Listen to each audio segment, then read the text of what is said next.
Sejam todos bem-vindos para mais este episódio dos Três Mosqueteiros. Episódio 19 ou o 19º episódio. Olha onde chegamos e até onde iremos.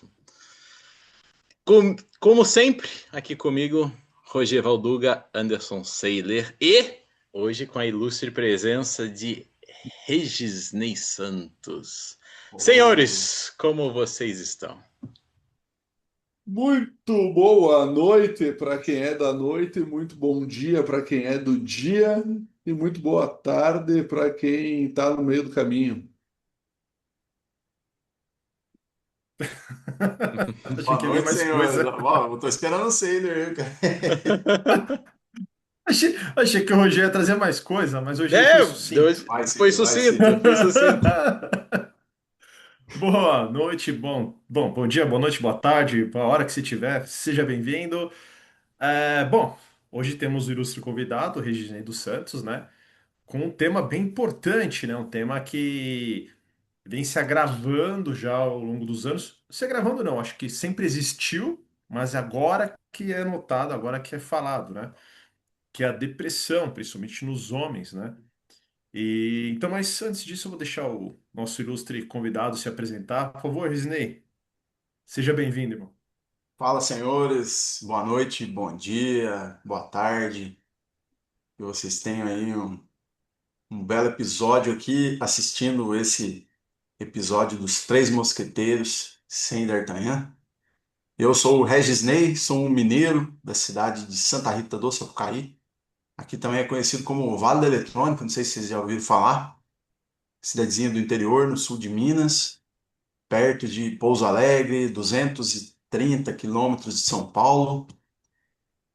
Adoro viver aqui, gosto, estou enraizado aqui, já tem 42 anos e vou falar um pouco da minha experiência difícil, pesada, mas de muito aprendizado com a depressão. E aí, legal trazer a depressão no homem, né? A gente vê tanta coisa aí para mulher, tanta solução, tanta roda de conversa, sagrado feminino. Então, aqui aproveito para agradecer a oportunidade e parabenizar vocês aí de estar trazendo conteúdo para homens. Isso é bom demais. A gente se abandona muito, eu acho. Acho que é uma característica ruim em nós homens de talvez se abandonar ou fazer tudo sozinho, mas enfim, a gente vai discorrer mais sobre isso. Exato, Regisnei. Porque a gente, até em outros episódios, a gente já trouxe um pouco disso que você trouxe e é muito importante até para a gente adentrar esse tópico, porque o homem, ele tem muito aquela característica de que você tem que dar conta, que você tem que resolver, que você tem que fazer, tudo tem que ser assim, e principalmente de que o homem não pode sentir, que o homem não pode chorar, que o homem não pode uma série de coisas. E Uhum. com, e com tudo isso, a pessoa, quando ela começa a entrar num estado depressivo, ou começa a ter alguma questão um pouco mais complicada, naturalmente ele entende que o que? Opa, não, peraí, eu preciso dar conta, eu preciso resolver, e ele vai ficando cada vez mais introspectivo para que ele traga, né, ele encontre esta solução.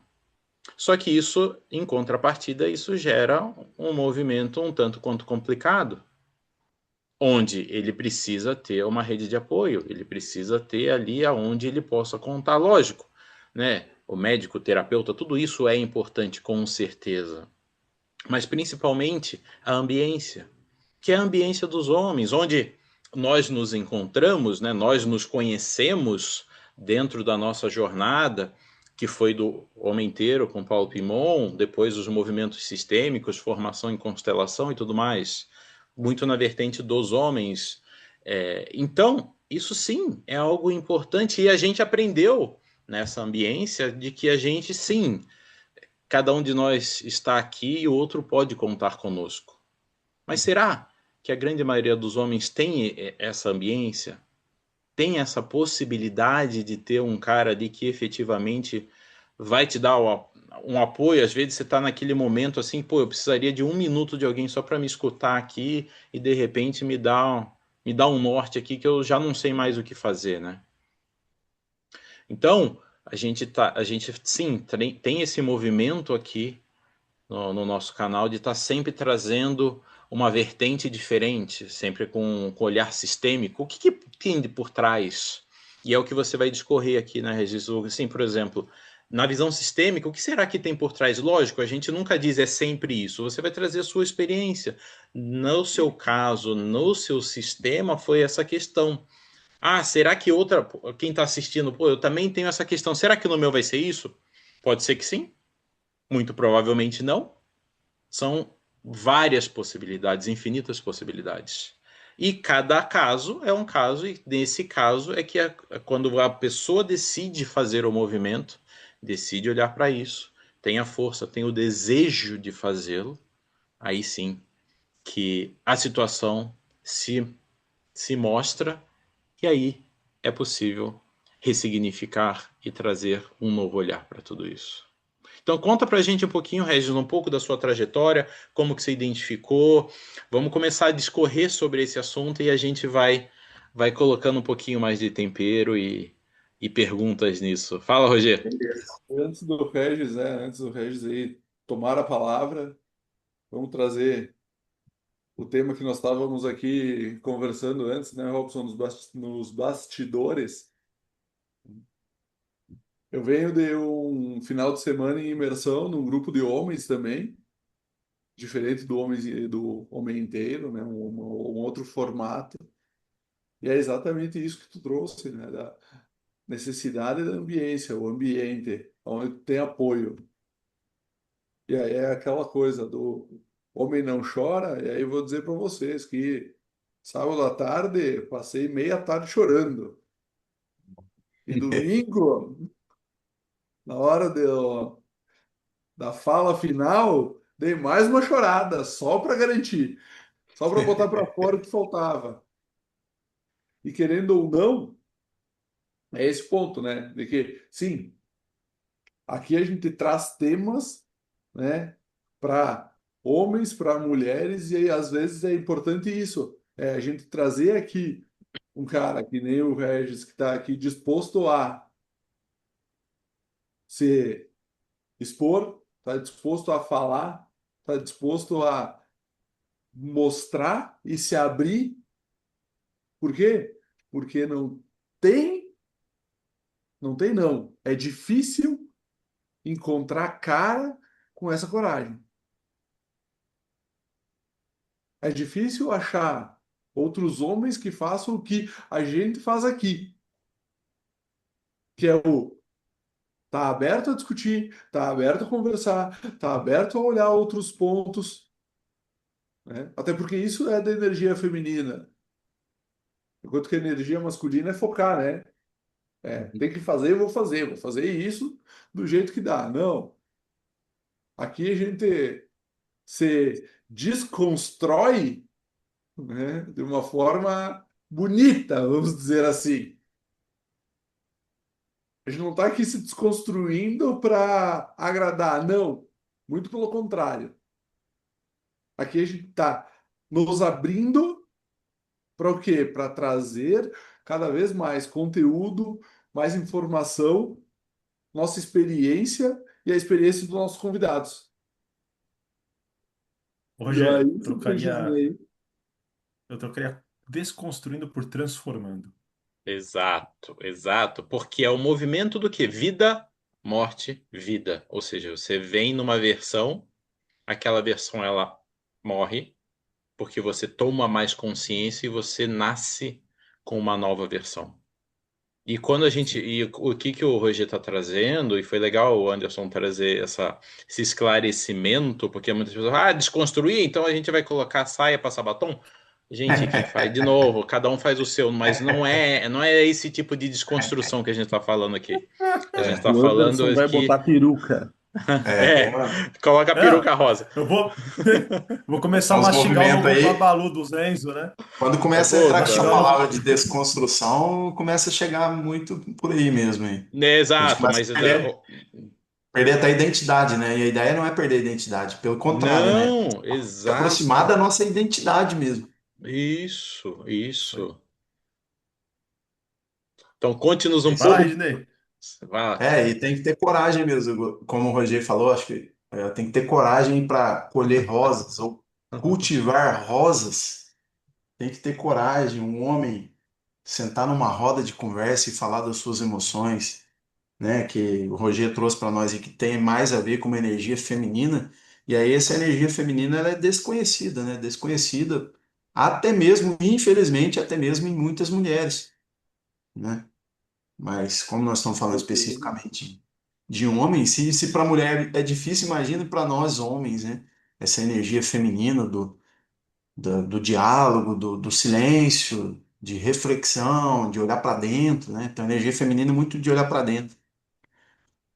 Mas, falando da coragem, né? E aí, participar de grupos assim, de cultivar rosa, de dançar, que você tem que mexer o corpo e tudo mais, eu realmente fiquei um homem mais corajoso nesse sentido, assim. E eu acho que essa coragem de olhar para dentro, né?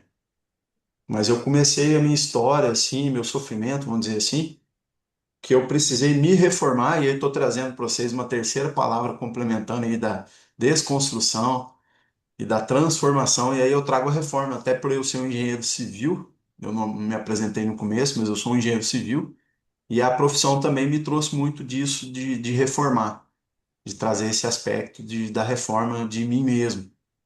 Mas assim, eu era um cara, um garoto, vamos dizer assim, eu tenho memórias mais da adolescência que eu não acreditava em nada. É como se eu tivesse, assim, eu não estava acreditando na vida mais. Eu tinha uma coisa muito, muito forte nesse sentido. Eu comecei a perceber, assim, a galera estava saindo para começar a curtir a adolescência, namoro, por exemplo. E isso aí para mim era muito difícil. Então, para sair, e aí eu comecei a sair o quê? Só alcoolizado. Eu só conseguia sair se eu tivesse bebida.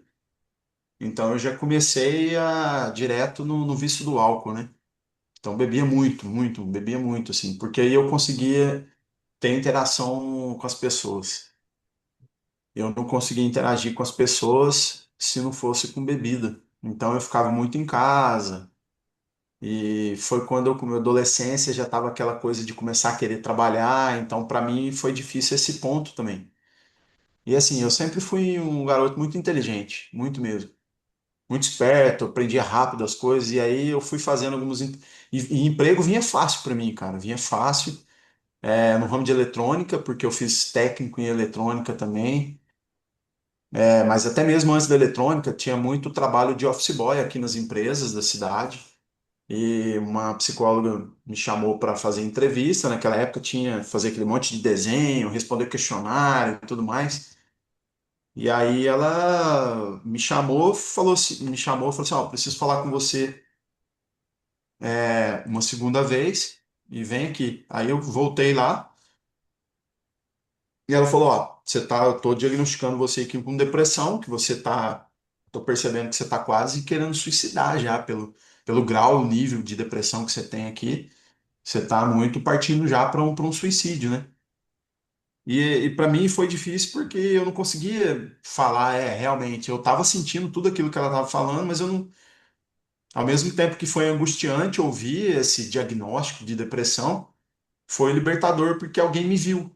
Ela me viu ali que eu estava com um problema e precisava tratar. E aí eu comecei a fazer a terapia com ela uma vez por semana e tal. E aí, cara, isso foi marcante, essa questão de sair. E aí eu notei que era bem essa coisa do social, assim. E aí eu fui pesquisando, inclusive, o que que era isso. E aí eu cheguei na fobia social, porque dela eu fui para tomar remédio, né? Eu fui para um psiquiatra e o psiquiatra falou: Ó, você tem ansiedade generalizada e você tem fobia social, medo de pessoas, de socializar com as pessoas e tudo mais. E aí comecei a tomar remédio. Eu não queria ir pro psiquiatra, eu acho que até quando eu fui, foi o meu cunhado que colocou remédio na comida, no feijão, porque eu era muito agressivo. Então, assim, eu não queria ir pro médico, eu aceitei ir pra psicóloga, que ela era muito amorosa, eu senti confiança nela ali. Eu acho que foi mais ou menos com 15 anos de idade, assim. E aí, no psiquiatra, eu já fui mais dopado, assim. Eu fui com meu cunhado, né, o atual marido da minha irmã. E aí eu fui dopado, cara. Fui dopado, o médico falou, né, umas palavras lá, eu fiquei meio encabulado com as palavras. Ele falava em psicose, falava em psicopatia, só palavra difícil, cara. E aí, ao mesmo tempo, eu não aceitava o que que eu tinha. Eu queria saber o que que eu tinha, porque eu tinha um medo desgramado, e eu sentia no corpo esse medo, cara. Eu tremia demais. Realmente eu não conseguia nem dar tchau, assim, ó, para as pessoas na rua. Não conseguia interagir, nem que fosse de longe. E aí eu fui identificando que eu era tipo um bichinho do mato mesmo, aquela criança bem retraída, que ficava em casa e tudo mais. Hoje, com o olhar que eu tenho, é fácil olhar para tudo isso e ver de onde veio, o que que aconteceu e tudo mais. Mas vou contar um pouco mais da história, porque eu acho que fica mais fácil de quem estiver assistindo vai identificar com alguma coisa. Deixa para soluções depois, assim. Vou contar depois as soluções. Mas. E aí foi caminhando para um tratamento de tomar remédio, e eu sempre pesquisando, fui chegando em fobia social, e eu não aceitava também, mas que porra é essa? Da onde vem? E o psiquiatra não me explicava da onde vinha. E a psicóloga também não explicava da onde vinha. Eu queria saber da onde vinha. Isso eu lembro muito claro que desde de novo eu queria saber de onde vinha isso. Quando me trouxeram esse rótulo, eu chamo de rótulo, assim, um diagnóstico, fobia social, ansiedade generalizada e depressão. E eu fiquei pesquisando muito, assim, de onde veio isso, o que que é e tal. Aí beleza. E aí o tempo foi passando, eu já comecei a trabalhar, já consegui trabalhar como office boy, mas assim, na base do remédio. É, Então, office boy antes de fazer eletrônica, beleza. Quando eu era office boy, cara, mas eu tinha um medo das pessoas, de empresário, medo de qualquer pessoa nas empresas, assim, tinha muito medo. Beleza. É, E aí foi ficando mais adultecendo, né? E eu fui mergulhando na bebida. Então eu comecei a beber todos os fins de semana, começava na sexta-feira e parava no domingo. Eu não tomava meio de semana porque eu morava com os pais. Então, meu pai é muito bravo, cara. Meu pai é bem bravo mesmo, e ele falava pra mim que se eu usasse droga, por exemplo, ele ia dar um tiro na minha cabeça. Isso aí ficou muito gravado em mim, e essa braveza dele, vamos dizer assim, meio que disciplinou eu. Então eu falei, tá, droga eu não vou usar, mas bebida. E não adiantou muita coisa, porque aí eu mergulhei na cachaça, era cachaça todo fim de semana. Bebia assim, tipo, dava litro, dava mais de litro, porque. E vomitando todo fim de semana. Bebia, vomitava, ficava de ressaca o fim de semana todo. E, e aí, adolescente, ficando mais jovem e tal, a minha interação social começou a ir para as mulheres, cara. E aí eu mergulhei em querer comer todo mundo, cara. E aí hoje eu posso olhar e dizer que isso se tornou um vício, assim como o álcool. Então era álcool e mulher, vou dizer assim, era bem isso. Então eu tinha que caçar interação. Sexta-feira eu tinha que sair, pegar a mulher e ter esse prazer do sexo, o prazer ali do corpo, bebida. Então eu fui percebendo que eu estava buscando me anestesiar, né? Fugir, porque tinha muita dor, tinha muito medo, muito medo. E aí essa jornada foi longa, a bebida e o sexo, assim. E aí eu não tô falando que sexo é ruim, pô, o cara viciou em sexo, não é bom isso? Não é? Só que era assim, cara, Tudo eu depende não. como, né? Depende como, então eu não criava vínculo. Era assim, Eu ficava adoro. com uma. Tinha uma época que eu ficava com uma na sexta, uma no sábado e uma no domingo. E aí eu acho que eu só não continuava durante a semana porque eu morava com os pais. Como é que eu ia levar a mulher pra casa deles? Então, né, aí eu não conseguia ficar com uma, eu ficava com duas, ficava com três, queria ficar com mais, então não sei se é saudável isso, né? Então, enfim. E aí eu fui me afundando, eu conseguia ter uma vida assim, trabalhar, porque, né, tinha que fazer dinheiro, tinha que pagar a conta, mas mesmo saía, me divertia, dançava, bebia, transava, mas eu tinha uma puta de um vazio, tinha uma dor, uma solidão, uma tristeza, e aí agora eu consigo dar nomes, mas até então eu não tinha nem esses nomes. Não conseguia identificar. Ah, eu me sinto sozinho. Ah, eu tô com eu sabia que eu estava com depressão, mas eu era porque o médico falou. Eu não conseguia entender o que que é isso. O que que é essa depressão? Não conseguia entender. E eu, como um cara muito curioso, assim, eu acho que eu era um cara inquieto. Eu queria saber o que que era, da onde vinha e tudo mais. Então eu acho que isso era uma característica talvez da minha alma, assim, de um ser eu, assim, eu acho que eu, Regis Neivo, de verdade, eu posso dizer que eu sou um cara curioso, assim, e um cara inquieto no sentido de inconformado, inconformado, né? E vim e tenho uma doença e até a psicóloga me ajudou muito, mas eu não consegui ter uma resposta. Ela falou, não, era assim. Ó, o ansioso, ele é assim, então você tem meio que quase você tem que acostumar com isso. O psicólogo falava, não, o depressivo, ele é assim, ele funciona assim, assim, assim, assado. Aí eu falei, eu funciono assim. Mas não tem cura? Eu ficava assim, mas não tem cura.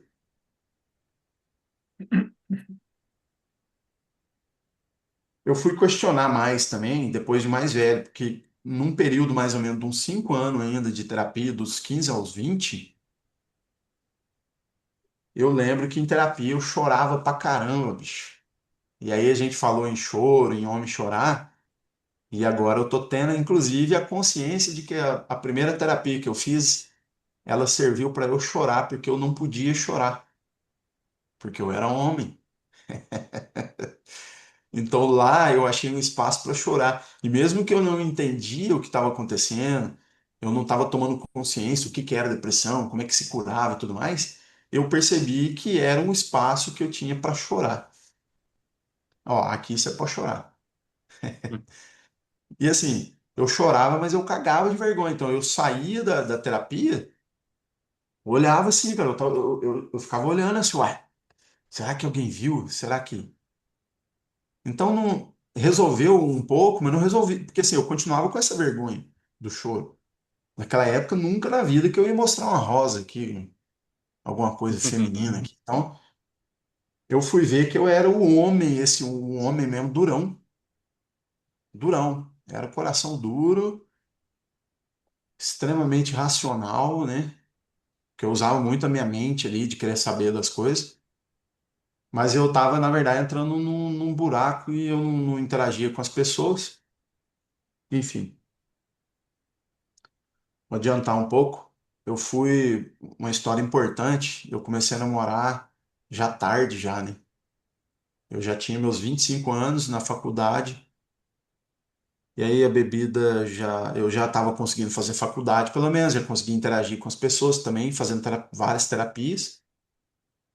E aí, quando eu comecei a namorar, eu namorei mais ou menos um ano e chegou. A gente brigava muito, tinha muitos ciúmes dos dois lados. E aí, isso que eu vou trazer, que é a violência. E aí, eu senti vontade de bater na minha namorada.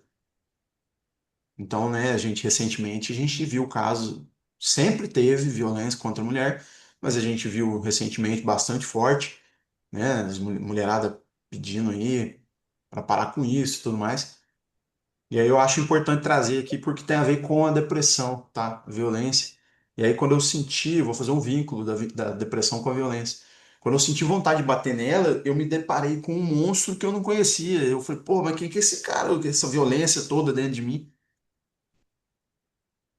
E aí eu terminei. E no que eu terminei, eu me afundei, cara. E aí eu me afundei porque eu gostava demais dela. Então eu fui, mesmo já mais velho, dos 15 aos 25 foram 10 anos. Eu posso dizer que foram 10 anos de depressão. Dos 25 quando aconteceu isso, de eu terminar, mesmo gostando dela, mas eu tava com aquele monstro dentro de mim. Como assim eu querer bater numa mulher, né? Aquilo ali pra mim foi. Aí eu fiquei mais louco comigo ainda. Eu comecei a me sentir um monstro e eu fiquei mais ou menos mais uns 5 anos me punindo, assim.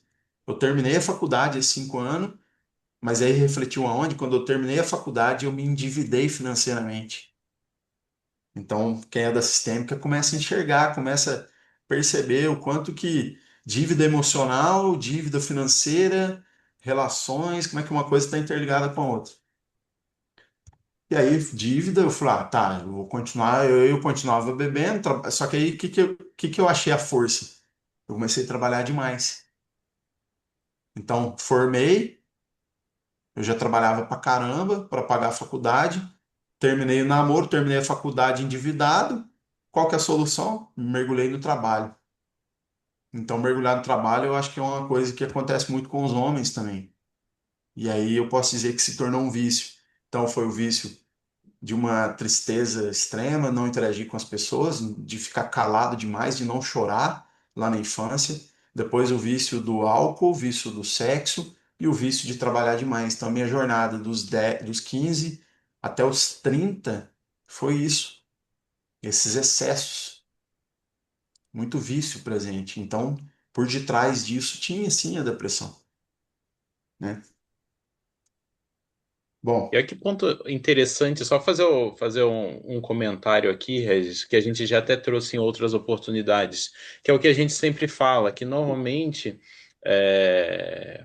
tá falando aqui de homens, mas isso pode ser, né, qualquer pessoa, é, que às vezes a pessoa ela tem uma questão e quando ela não olha para aquela questão, ela vai para o outro extremo de colocar foco em alguma coisa, ou seja, uhum, eu não, digamos assim, você identificou depois que você era um quadro de depressão que você foi migrando de extremos. Então, o extremo era a bebida, depois foi para o outro extremo do sexo, depois foi para o outro extremo do trabalho, ou seja, você ia para extremos como se fosse uma, vamos classificar de fuga, uhum, mesmo que inconsciente, dessa dor grande que você tinha. uhum, Então, quando você traz isso, tem uma riqueza muito grande porque se conecta com o que a gente normalmente explica. E você está trazendo, contando sua história. Sim. sim. E ela contextualiza exatamente o que a gente sempre traz para as pessoas aqui. Já que tu fez a pausa, né, Robson, aproveitando, Fique à vontade, é que- pode falar. porque a gente fala sempre, né, que todo vício é para suprir uma falta. Uhum, E é exatamente isso. Na tua trajetória, tu procurou um vício, nesse vício não encontrou nada, foi para outro vício. Não encontrou, foi para outro vício. Não encontrou. E, assim, e aí é essa busca constante por algo que precisa fazer o quê? O que a gente comentou lá no começo. O olhar para dentro. E aí Sim. eu vou deixar de seguir a história. ah, perfeito. E aí eu vou contar um pouco das coisas que eu fiz para buscar a solução quando eu senti vontade de bater nessa ex-namorada.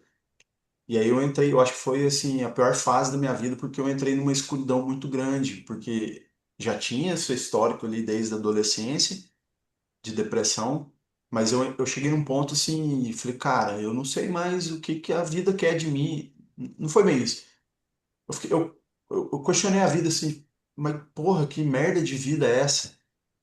Eu não sei mais o que fazer. E aí eu entrei num desespero grande, num choro totalmente perdido, perdido, a palavra é essa.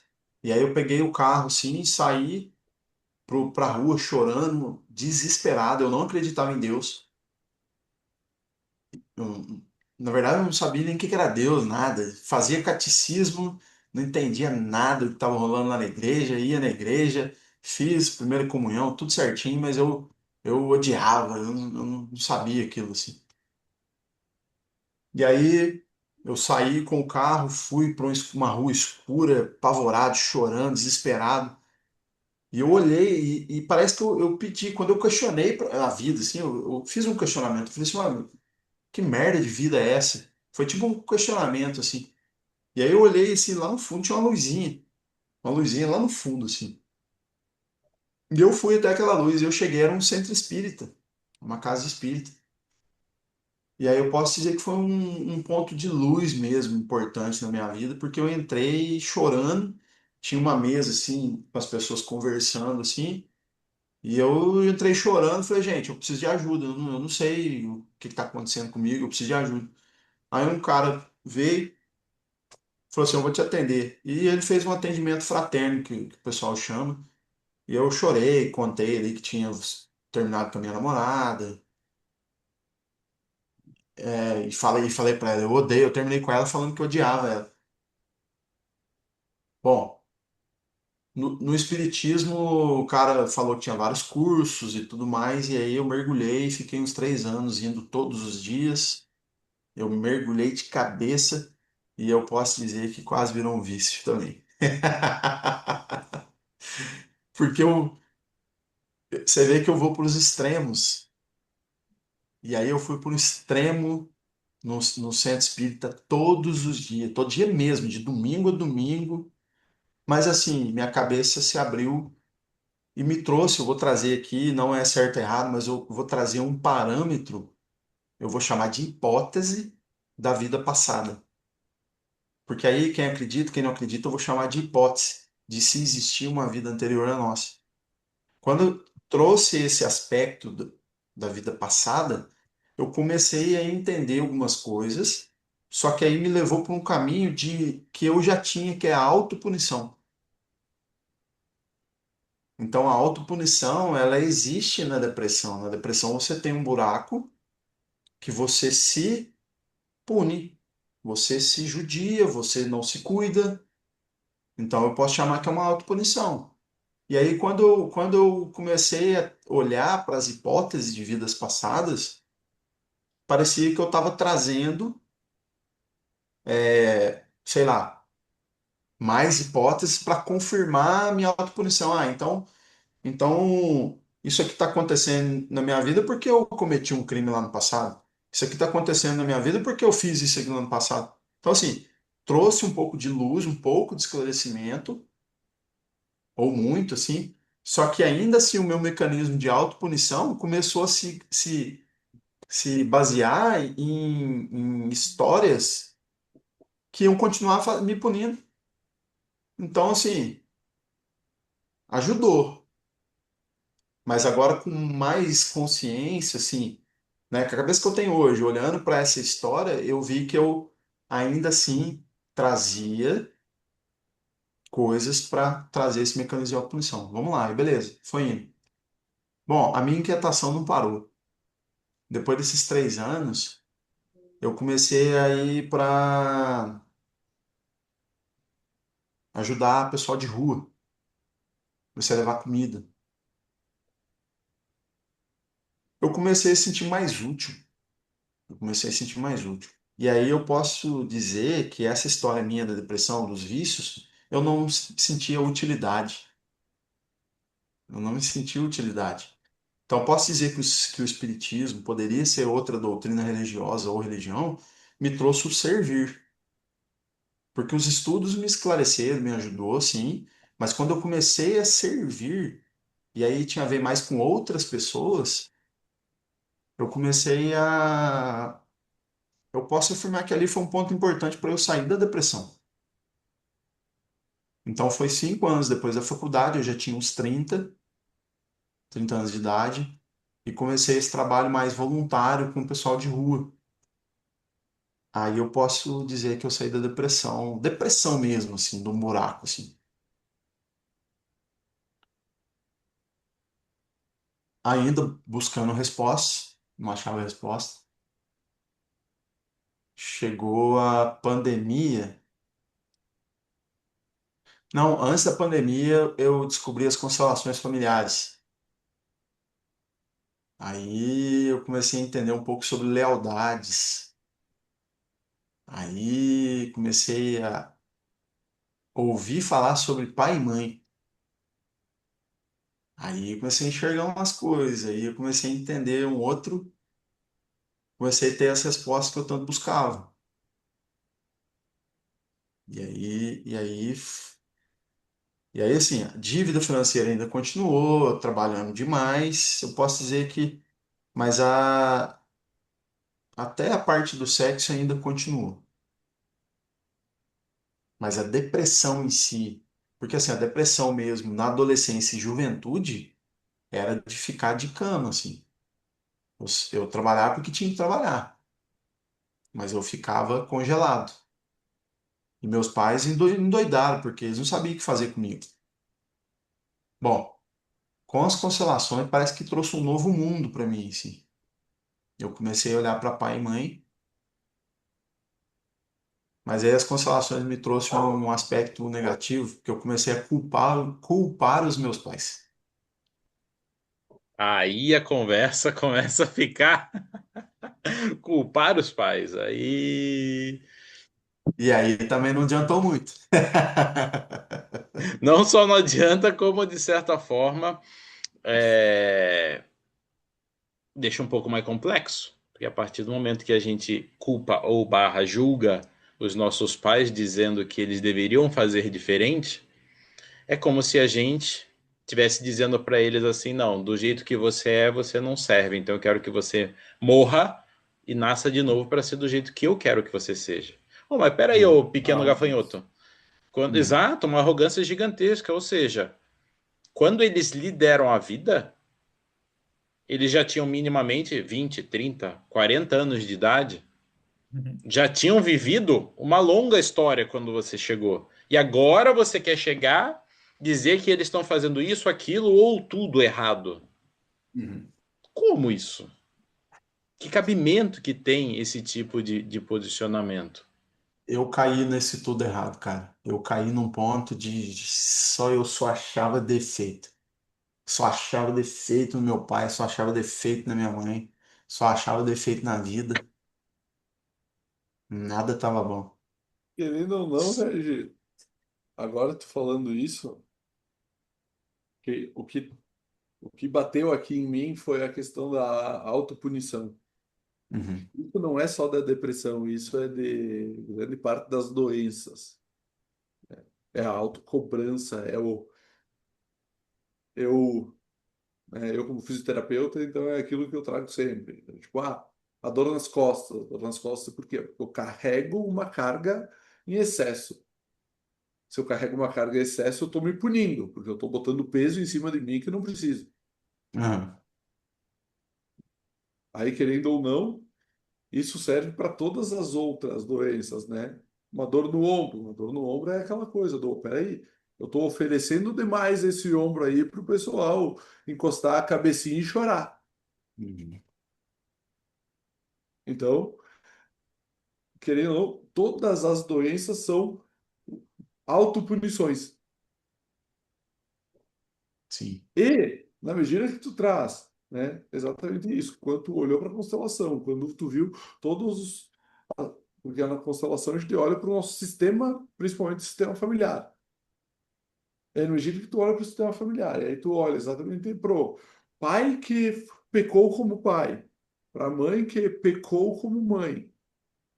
E aí, na medida que tu cobra deles e tu julga eles, tu tá punindo quem?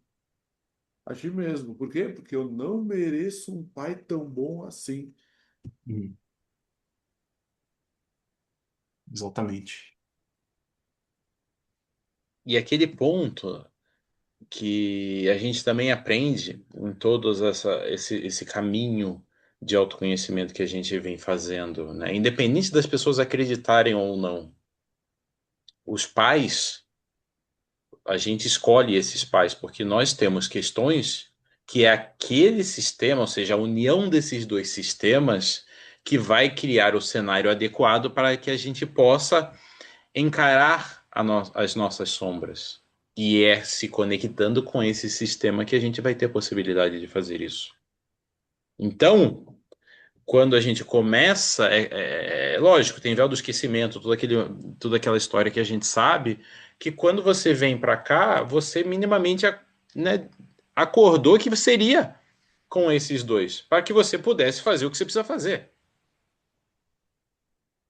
E quando a gente esquece disso e a gente vai criticar, vai julgar ou vai fazer qualquer coisa em relação a isso, por isso que a vida começa a travar, a vida começa a enroscar.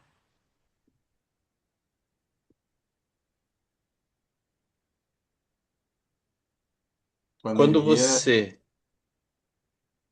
Quando você começou esse movimento, né, se fizer sentido para você comentar ou não, você identificou que você tinha, lógico, a gente sempre vai ter questão dos dois lados, mas você identificou que tinha essa questão da depressão no seu caso específico, tinha mais conexão com o lado do seu pai ou o lado da sua mãe? Você Com os conseguiu dois. identificar isso? Com os dois, né?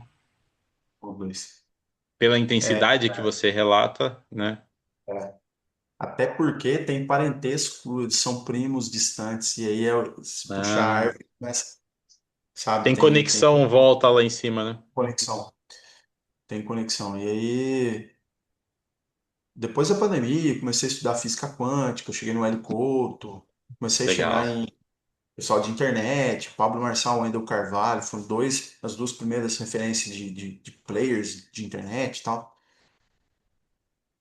Aí eu, 2022, fui para São Paulo fazer um curso de magnetismo, energia sexual com o Fernando Liberal, porque aí já que eu tinha essa ligação tão forte com o sexo, e ele.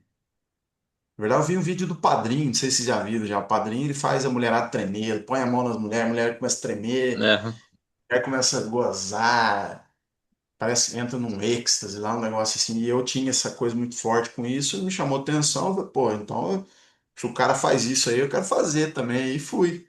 E aí eu cheguei no cara que ensinou o Padrinho, que é o Fernando Liberal. E aí eu fui para São Paulo, fiz um curso. E até então, assim, do espiritismo em diante, eu comecei a entender Deus, já que eu queria entender tanto, eu comecei a entender um pouco de Deus, né? É até falar que entender Deus, não, entender um pouquinho de Deus, porque até então não tinha nada de Deus, assim. E aí no curso de magnetismo eu senti, que eu comecei a sentir, e senti mesmo, porque eu não sentia. Eu era tudo aqui mental, era tudo mental, tudo mental. Eu não sentia nada. E aí hoje eu entendo que no curso de magnetismo eu comecei a entender a energia feminina, que é o sentir, porque até então eu não sentia nada. E aí foi um ano, assim, foi uma jornada de um ano no curso, foi muito importante para mim. E aí eu fui para um evento de treinamento de impacto emocional, tipo coach, de uma imersão de 4 dias. E nessa imersão foi a primeira vez que eu enxerguei meu pai, assim. Até então eu não enxergava ele. Então, foram anos sem enxergar o pai. Anos, muitos anos, né? 30 e tantos anos sem enxergar o pai. E aí teve uma dinâmica lá e eu liguei pra ele meia-noite, primeira vez que eu falei pra ele que amava ele. E aí foi muito forte, cara. Chorei, falei, ô, mas o que que tá acontecendo? Onde você tá? Não, pai, tô num treinamento aqui em São Paulo, eu amo o senhor. Eu falei, mas você tá bem? Eu falei, tô bem, pai, tô bem. E eu comecei a olhar pra ele, cara. É. E aí, quando você pergunta, né, se tem a ver mais com um ou com o outro, eu passei exatamente buscando nos vícios, buscando os dois. Que aí eu punha defeito nos dois, eu falei, então eu não conseguia conectar com os dois. Quando eu não conectava com as pessoas, é porque eu não conectava nem com meus pais. E hoje, olhando, eu não conectava nem comigo mesmo. É autopunição, então, é uma via de mão dupla. Se eu critico meu pai, eu estou me criticando. Se eu critico a minha mãe, eu estou me criticando. Então, eu estou me autodestruindo. Então, se eu estou me autodestruindo, eu estou criando um buraco dentro de mim. E aí, não estou dizendo, eu não vou falar nada absoluto aqui, eu vou falar da minha história. Não vou falar que toda depressão é isso, mas depressão tem um certo. aspecto de autodestruição, que é esse buraco, né? Se você for ver pelo lado da geologia, se você for ver terra, o que que é uma terra, depressão na terra? É um buraco que tem na terra. Se tem uma terra, um morro com depressão, são buracos antimatéria, não tem matéria, é um buraco. Se for ver pela física quântica, depressão é antimatéria, é antiluz, é sombra, é luz apagada. Você está se matando aos poucos. São pequenos suicídios, né? Você se olha com morte, não com vida. Né? Você está buscando a morte pela sistêmica, né? Você está dizendo não à rejeição. E aí foi caminhando, fui descobrindo eu tinha a ferida da rejeição. Estava buscando quem? Minha mãe, porque minha mãe não me... Segundo o meu olhar, minha mãe estava me rejeitando. E E meu pai querendo também, ou porque se eu não, tinha distância dele, ó, meu pai tá longe de mim, então meu pai também não me aceita. e querendo Então ou eu, não, eu muitas carreguei vezes. essa percepção. Quando eu cheguei no homem inteiro, eu olhei mais ainda para o meu pai. E uma coisa no homem inteiro que foi interessante é o seguinte, né, o Paulo fala em filhinho da mamãe. Para mim era difícil enxergar esse filhinho da mamãe, porque o que que acontece? Eu sentia falta de afeto da minha mãe, que é o abraço, colocar a mão mesmo em mim. E aí eu transei com, cara, eu fiz essas contas por cima, mas deu mais de 300 mulheres, deu umas 350 mulheres. E eu buscava essa coisa do afeto, o contato, o sentir. E um ponto importante aqui, eu lembro de uma vez no HI que o Sailor falou, eu falei para ele de relacionamento, eu estava afim de uma moça, contei a história, ele falou assim: você não enxerga ela. E a partir disso que o Sailor falou para mim, e depois outros movimentos que eu fui fazendo, cara, eu não enxergava as pessoas. Eu passei uma vida enxergando as minhas dores. E aí, se a vida é só dor, eu tô olhando só para minhas dores, eu não vejo. Quando eu via a dor de alguém e eu era solidário, eu tava vendo as minhas dores.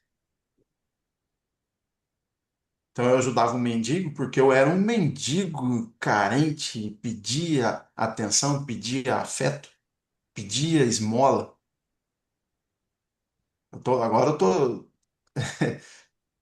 é polêmico isso, mas é isso, cara. Projeta, a gente Sim, projeta no externo, né? exato. Você fica buscando fora aquilo que você internamente não sente. E aí até estava com intenção de escrever um livro sobre, até com o título O Prostituto, porque eu realmente comecei a me sentir um prostituto. Eu comecei a me sentir assim, pô, tô jogando minha vida no lixo, cara. Tudo é certo, tudo eu quero usar o corpo, me prostituir. Eu tô trocando aqui por migalhas de afeto, por beijinho, por migalhas Se, da mulher falar que delícia que você é, pra receber um elogio da mulher, se a sabe? gente Uma olha para a depressão, mendigância. com tudo que você trouxe até aqui, Gisney, é assim, é, vamos lá. Freud sempre culpou pai e mãe, e aí é uma questão dele, é um problema dele. É ele que trate isso. Mas quando a gente olha, quando no desenvolvimento, quando a gente olha para o pai e para a mãe, existiu os dois carrascos. Por quê? O pai e a mãe é o que nos dá a moral. O pai e a mãe é o que nos dão valor. O pai e a mãe é o que poda os nossos desejos. Até porque a criança é puro desejo. A criança não tem noção do que é legal e ilegal, do que é certo e errado. Ela não tem isso. Então é o pai e a mãe que coloca. Só que cada pai e cada mãe tem sua forma de colocar isso. E normalmente eles colocam da forma que eles aprenderam. E nem sempre é uma forma delicada, é uma forma legal, uma forma bonita. Às vezes é uma forma muito severa, uma forma muito dura. Isso, se a gente parar para olhar, eles filtraram muito ainda, porque para eles pode ter sido pior. Uhum. E aí, quando existe essa ruptura onde meu pai e a mãe é um carrasco, meu pai e a mãe é muito ruim, quando eu olho pro eu falo assim, eu não sou nada. Eu sou o quê?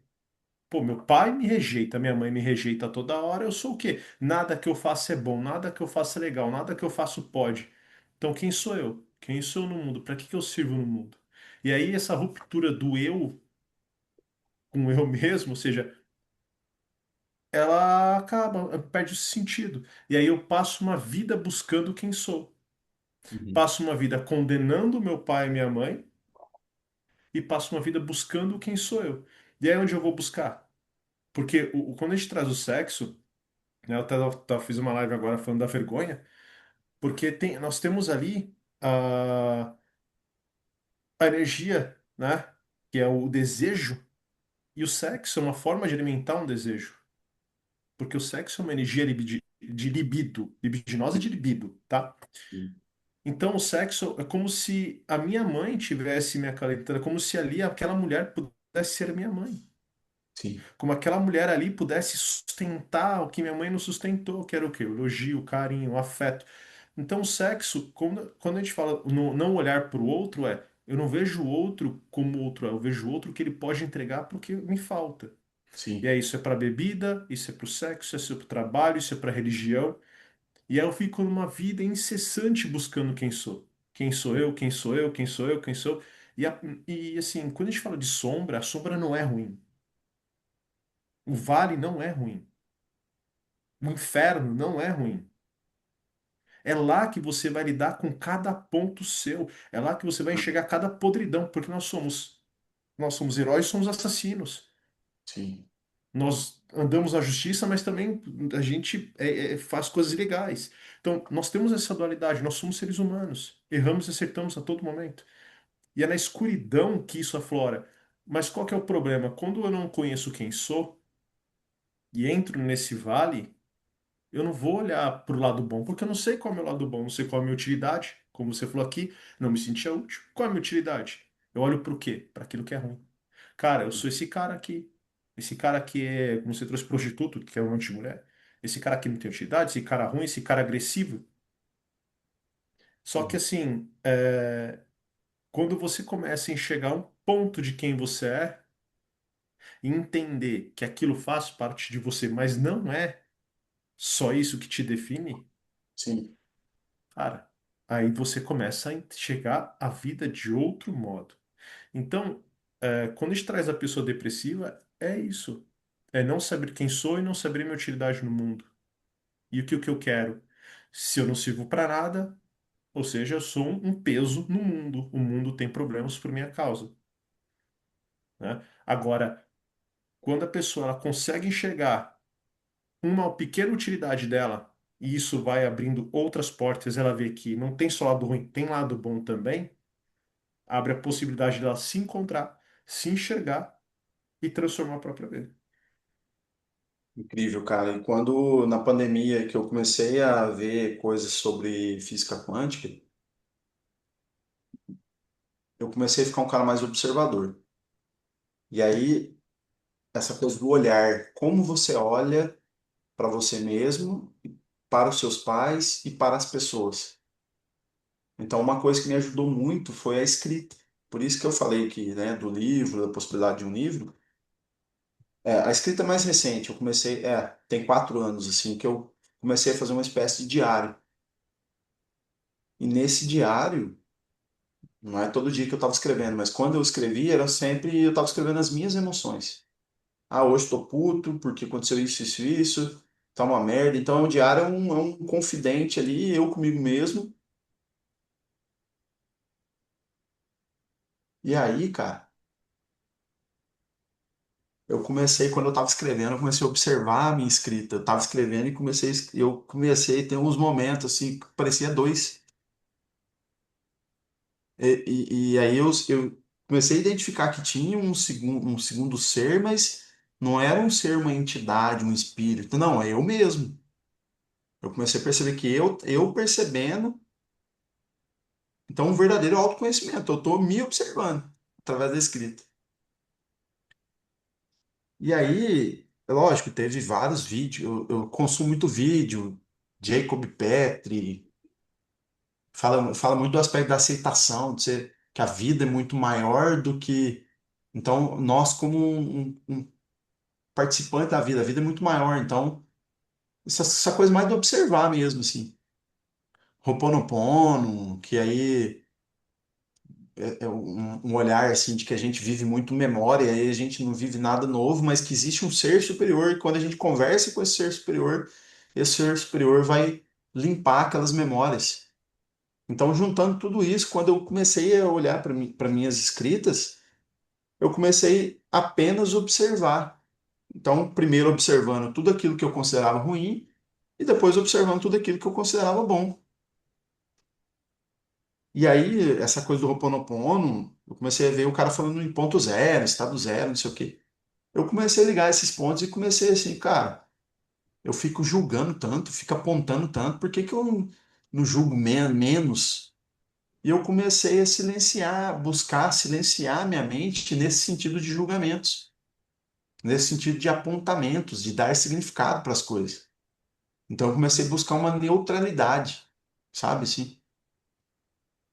Então nos últimos, posso dizer, uns 4, 5 anos, eu comecei a buscar isso.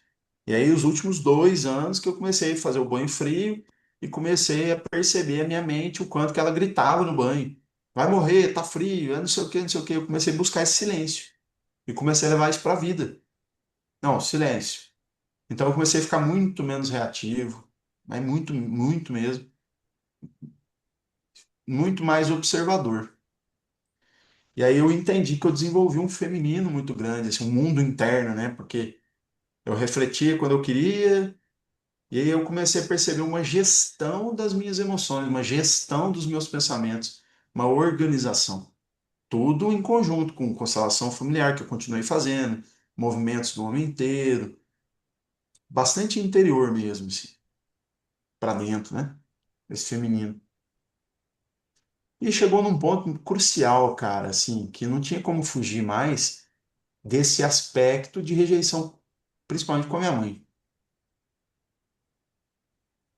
Bem recente. Então, assim, sempre que aparecia uma mulher que eu me interessava, tinha alguma coisa que a mulher me esnobava. Eu arrumava uma mulher que já não era para dar certo mesmo, para confirmar essa rejeição. Então, eu já Sim. buscava uma mulher que não estava Viu? disponível exatamente para confirmar a rejeição. A sua indisponibilidade, sua rejeição. A minha disponibilidade. Eu arrumava quem também não estava disponível, porque eu não estava disponível.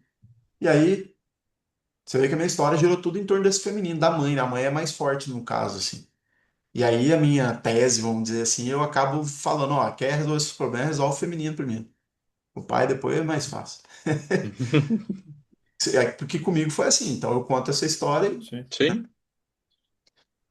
Mas aí, bem recente, cara, aconteceu algo assim, e eu falei, e aí veio uma dor, um vazio, assim, e eu identifiquei que esse vazio, esse gelo na alma perante uma mulher que não me quer, por exemplo, me levava, por exemplo, para masturbar ou para ir atrás de outra mulher.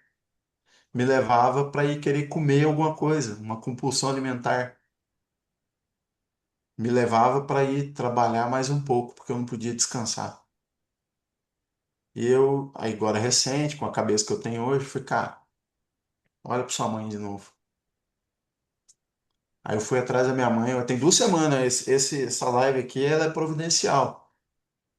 Ela que está coroando aqui uma cura importante.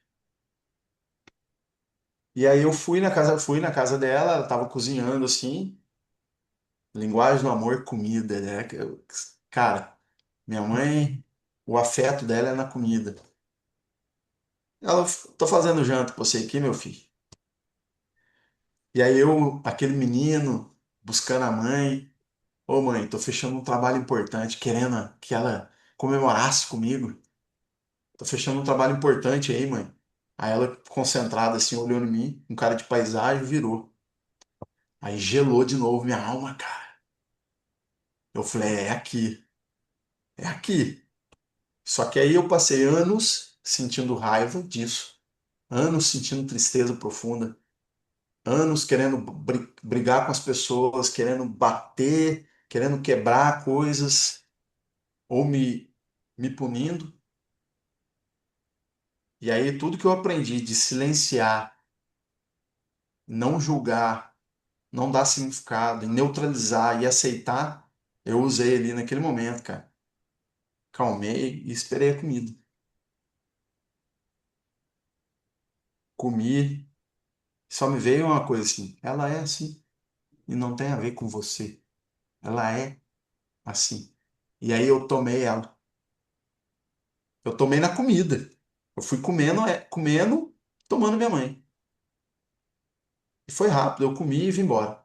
Eu fiquei, me permiti ficar numa tristeza profunda, mais um dia assim. E não é que depois me veio uma força. Eu falei, rapaz, se eu tomo não da minha mãe, assim, brincando assim. Eu tomo não, não de qualquer pessoa agora, velho. Qualquer mulher, de qualquer emprego, de qualquer cliente. Que é isso? Não satisfeito, eu voltei, eu continuei buscando. Falei, não, cara, eu vou enfrentar essa sombra aí. Eu percebi algo que estava me incomodando, que é um barulho. E eu percebi que esse barulho eu também carreguei uma vida toda. A minha mãe, ela não tem delicadeza, vamos dizer assim. E aí ela derruba panela, e não sei o quê, e tá mexendo nos pratos. Cara, cada panela que caía no chão e fazia barulho parecia um sino no meu ouvido. Eu não tava aguentando, mas eu falei assim, não, eu vou ficar aqui. Eu vou ficar aqui. E teve uma hora que ela falou assim, olha, puta que pariu! Aí eu dei um alerta assim, eu falei, mãe, que é isso? Você tá xingando e por quê, ué? Mas xingando o quê? Xingando o quê? Cara, é profundo isso que eu tô contando aqui, né? Eu sou a única pessoa que não xinga aqui nessa casa. E aí tudo que eu estudei, tudo que eu falei, cara, ela tem um terremoto dentro dela e de fato ela nunca pôs pra fora, ela nunca gritou, ela nunca externalizou a raiva e tal, e reprimiu tudo isso. Eu não falei nada e cara, eu fui dar um abraço nela, o abraço que eu busquei a vida inteira. Então eu fui, dei o abraço, mas na verdade eu tava tomando. Eu tava tudo que eu queria, esse abraço, esse calor que eu busquei em 350 mulheres. E ela ficou meio assim, né? Eu abraçado, falei, abraça, abraça seu filho, abraça seu filho.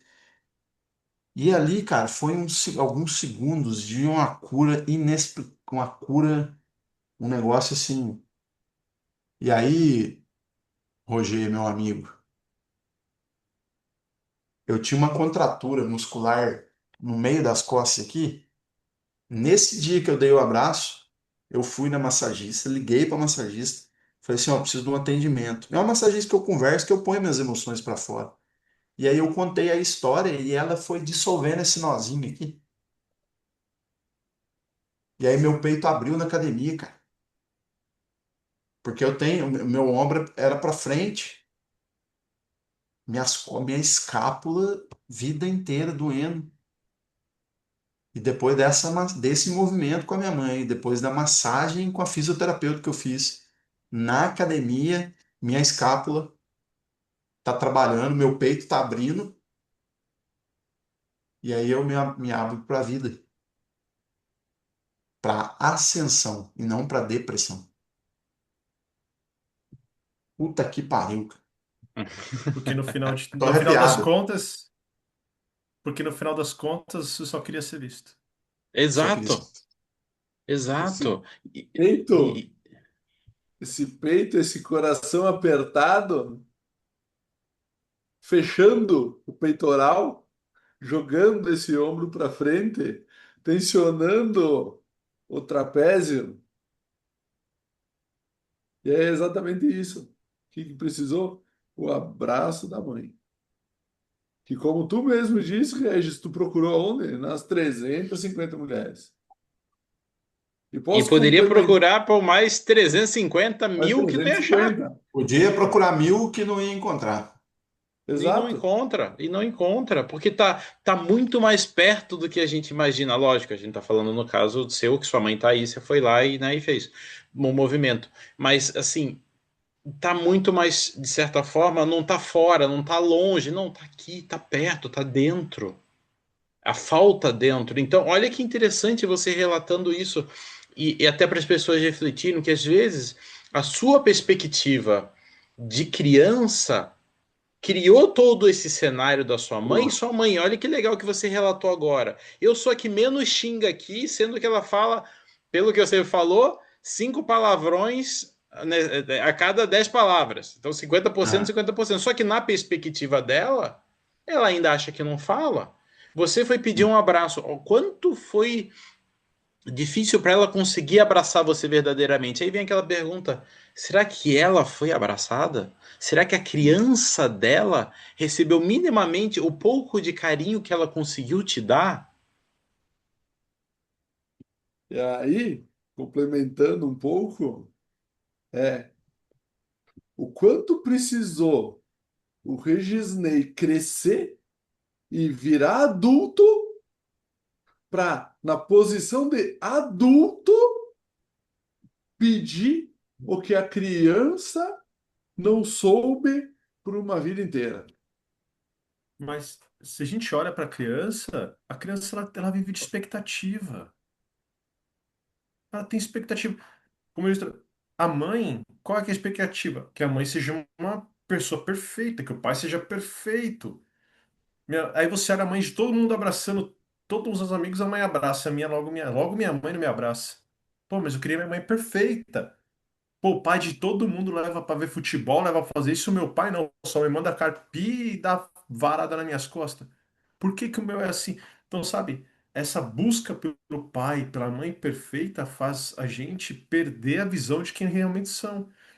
E se a gente parar pra olhar, cara, ela fez o melhor que ela podia, era o que ela sabia. E como você trouxe a Disney, não que ela não comemorou com você, ela comemorou do jeito dela, cozinhando. Assim, é O que a arroz e o expectativa feijão. é que a expectativa é o quê? Nossa, vamos comemorar, dar um abraço, que Hum. alegria. Só que ela não sabe comemorar. Como é que ela vai comemorar se ela não sabe? Uhum. E qual que é a melhor forma de comemorar? Comendo. A Qual a melhor linguagem do forma? amor. Vamos comer. Linguagem do amor, É, ato Então, de assim, serviço. Ato de tá no serviço. simples. O meu sistema familiar ele é isso mesmo, é uma relação com a comida, né? Tem, né, os seus excessos e tudo mais relacionado a isso, mas é como funciona. E é como eu também vejo força nisso, porque até então, quando eu julgava esse comportamento específico da comida e tudo mais, é onde eu mais me emaranhava, é onde eu mais tinha as minhas compulsões alimentares. E quando eu fui soltando isso, foi quando eu comecei a conseguir fazer jejum, conseguir fazer dieta. Quando eu parei de julgar meus tios que bebiam, eu fui me libertando do álcool. Esse próprio movimento do sexo tem no sistema assim, tem uma coisa voltada para isso, eu percebo. Mas quando eu julgava, eu reforçava mais ainda esse comportamento em mim. Então, na minha jornada, assim, eu percebo e aí agora se transformou até um método terapêutico que eu uso com as pessoas que eu atendo, é cada vez mais diminuir esse julgamento. Cada vez mais parar de dar significado para as coisas e buscar um estado de neutralidade. Sim. E aí eu posso afirmar assim, cara, onde tem julgamento não tem amor. Tem julgamento não tem amor. Você não vai aceitar, você não vai amar. Você continua julgando, continua dando significado, como vocês disseram aí, infantil da criança. Então realmente Então, foi uma jornada de adultizar, de se me tornar um adulto, hum, me tornar um espírito mais maduro. e E entender os que pais tem foram um você tem instrumento, meus pais foram instrumentos para isso. entender que você tem tudo isso em você, do Tudo teu pai e isso, da tua mãe, tudo que é bom e tudo que é ruim. A tudo isso. diferença é o que que você vai fazer com isso. É aí que tá a diferença. Porque como você Sim, trouxe, quando eu julgo, eu me torno leal. Eu tô julgando não porque ele é ruim, eu tô julgando porque eu quero ficar junto dele, quero pertencer, né? Então, eu julgo porque sou leal, né? Agora, quando eu entendo que eu tenho dos dois, agora, o que que eu vou fazer com isso? É aí que tá a diferença. É aí que tá. O que você vai fazer com isso? E minimamente espera-se que você faça algo de muito bom, né? Porque a O vida chegou sistema até espera. você. Exato, agora faz algo de muito bom com isso. Que foi o que o Regis fez. Esse vazio enorme, essa dor, essas várias compulsões que ele trouxe, que é uma história riquíssima para as pessoas que nos assistem, que ouviram o que ele trouxe. Quantas oportunidades, quantas coisas, quantos caminhos ele seguiu até ele conseguir chegar e entender que ele precisava o quê? Simplesmente de um abraço de uma mãe verdadeira. Então, é a gente fazer esse movimento, que ele é adulto, com seu incômodo, ele falou, não, chega, não dá mais, vamos fazer, vamos resolver isso. E ter e se mostrar vulnerável de falar, pô, eu tenho uma questão, eu preciso resolvê-la. Esse é o primeiro movimento. Entender que algo não tá legal, que algo tá pesado, que algo já não dá mais. Como o Roger fala, te pesa os ombros. Sim, que peso é esse que você está carregando que pesa os ombros? Que não deixa que você flua, que você siga. Então, olha para isso. Pergunte-se de quem é isso? Ou por que que eu estou carregando isso que não é meu? Ou também, quem que eu deixo de ser se eu parar de carregar isso?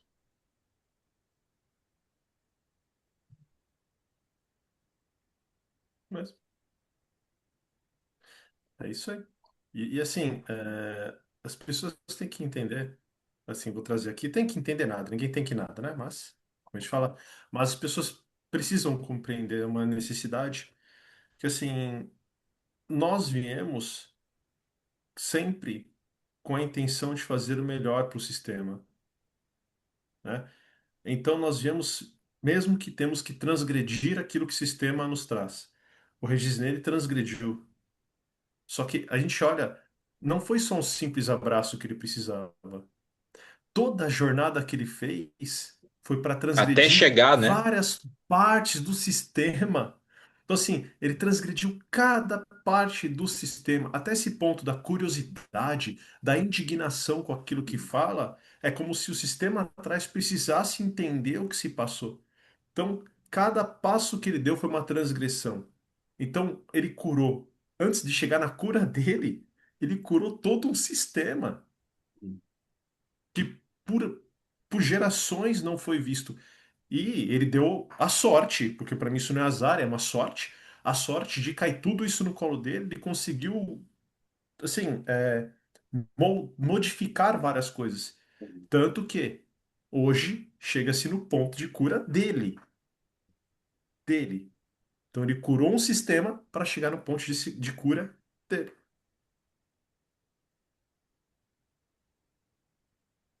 E aí eu vou trazer aqui um segredo para vocês, né, já que o Regisney trouxe o que aconteceu com ele, vou compartilhar também o que aconteceu comigo. Mas não contem para muita gente, tá? É só entre nós aqui. Algumas semanas atrás, fui visitar meus pais e nós, nesse papo, conversando com os pais, né? Essas questões sistêmicas, o quanto interfere, né, uma coisa na outra, né? Tava falando, na verdade, foi quando eu levei para eles a notícia de que eu parei a minha medicação da leucemia, né? Eu estou no processo de desmame agora. E aí nessa conversa, minha mãe, né? Ah, mas então a culpada sou eu. Aí quando a minha mãe trouxe essa informação, né? Veio com essa frase do a culpada sou eu, foi aí que eu olhei para ela e eu pensei, cara, eu sempre vi a minha mãe perfeitinha, sabe?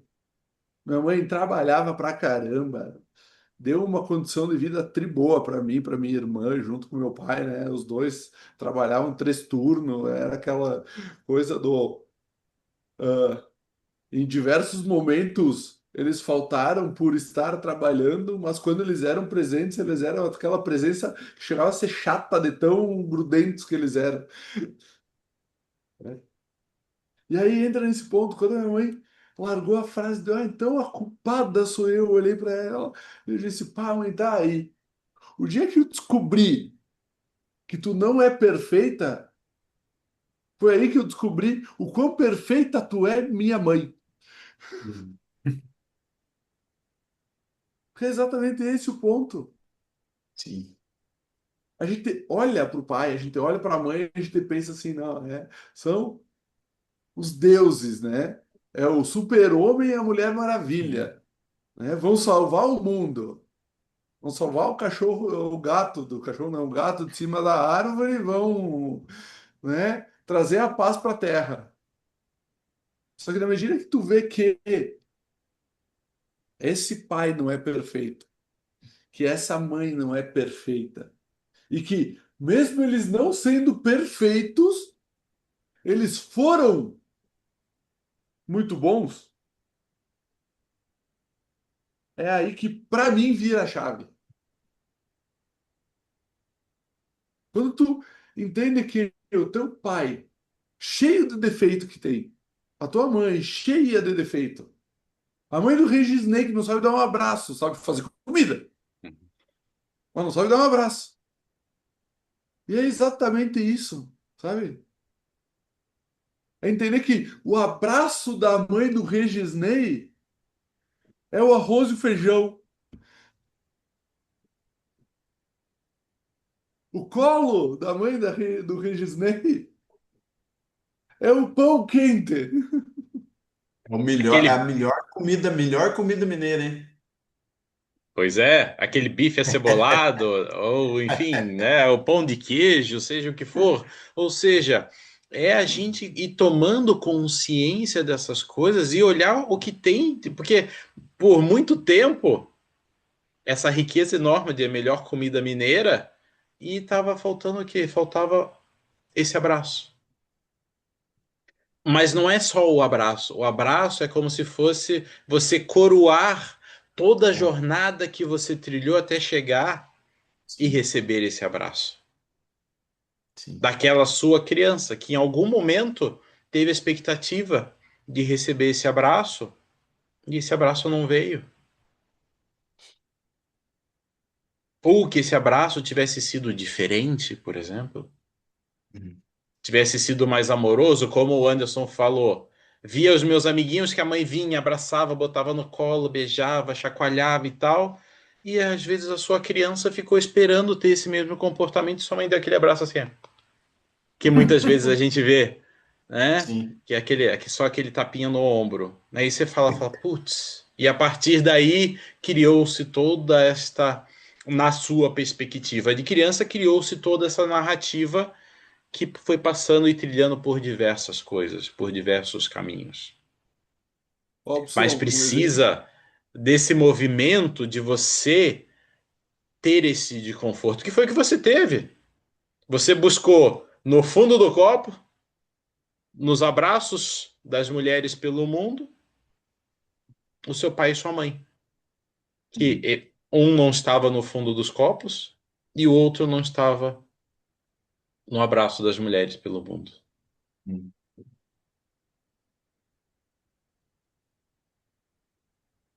Ah, Roger. Eu até vou trazer um exemplo aqui, mas depois desta tua fala, que era algo que eu estava aqui guardando já há um tempo, eu não vi a oportunidade de colocar, né?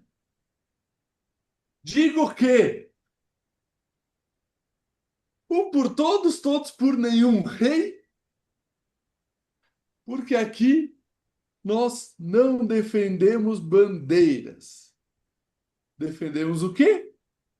Um pai e uma mãe presente com todas as qualidades e com todos os defeitos que eles têm.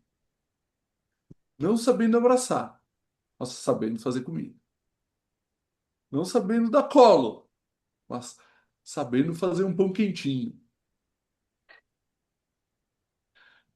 Não sabendo levar para o futebol, mas sabendo empurrar da maneira certa para andar com os seus próprios passos. Para tropeçar em 350 mulheres, para se afundar em mais de 300 copos, até conseguir se erguer. E tá aí, firme e forte. Então fica o recado para esse amigão aí que acha que pegar todo mundo é legal, vai lá e abraça a tua mãe, que é a tua mãe que está procurando. Isso aí. Exato, exato. E senhores, Regisnei, satisfação enorme ter você aqui conosco. Você é super bem-vindo aqui para trazermos outras pautas e outros assuntos. E a você que nos assistiu até aqui, nós agradecemos e até a próxima. Valeu demais. Valeu!